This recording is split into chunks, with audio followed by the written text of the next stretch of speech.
එන්න සුන්දර සවාරියක් යමුද අපි. ඔව් එන්න. ලක්කර නගරයේ සිට කිලෝමීටරයක් පමණ ගිය පසු ගුරුවෙල් හන්දිය හමු වෙනවා. මේ ගුරුවෙල් හන්දියෙන් කිලෝමීටර් 7ක් පමණ දකුණු පසට ගිය පසු සුන්දර ලකේගල ගම්මානය හමු වෙනවා. මේ ලකේගල ගම්මානය ඇත්තෙන්ම සොඳුරු පාරාදීසයක්. ඔබට සබහාදහමෙන් දායාදයක් වශයෙන් ලැබුණු ලකේගල විල දැක ගන්න පිළිවන්. නිල් ජලයෙන් පිරුණු මලෙන් පිරී මේ සුන්දර විල නිකවිද රටා මවමින් නිල් ජලය තලය මතට සෙනෙහස තවරමින් අපි ආදරෙන් පිළිගන්නවා. ඒ විතරක් නොවේ වැලිතුඩු ඇල්ල සුදු පෙන නගමින් ඔබ පිළිගන්නට මඟ බලාගෙන සිටිනවා. මේ අසලම පිහිටි ලකේගල ඉන් නිවහඩ සොඳුරුතම නවාතැන් පලයි.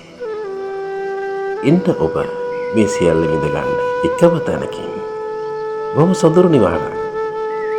ඔබට ඇසෙන්නේ කුරුළු කූජනය විතරමයි. මේ නිල්තුරු මට ඔබේ මානසික සුවය ලැබෙන්නට නම් ඔබේ මානසික සුවය විඳ ගන්නට නම් ඔබ පැමිණිය යුතුම තැනයි මේ ලකේගල ගම්මානය.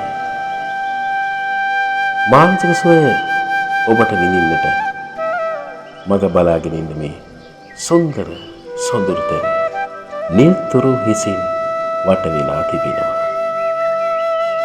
මේ ලකේගල අසිරිය විඳිමින් සිටින ඔබට මද දුරක් ගිය පසු මාතලාගල පතනයි සුන්දරත්වය විඳ ගන්න පිළිවන්. මානසික සුවය නිල් තුරු මත තවර තවරා ඔබ සිටින මේ පාරාදීසයේ සිට කිලෝමීටර 8ක් පමණ ගිය පසු ඔබට ඉපරණී නීමුරේ ගම්මානයටත් ළඟා වී හැකි.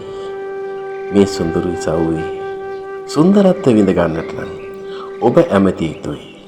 මෙන්න මේ දුරකථන අංකයට බම තන්නේ 0.77 7.5 13.29 ඔබ අපතන්නේ ආනන්ද මහත්මයාට.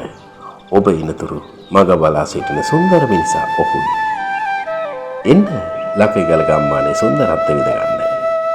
ඔබට ආදරෙන් ආරාධනා කර සිටිනවා.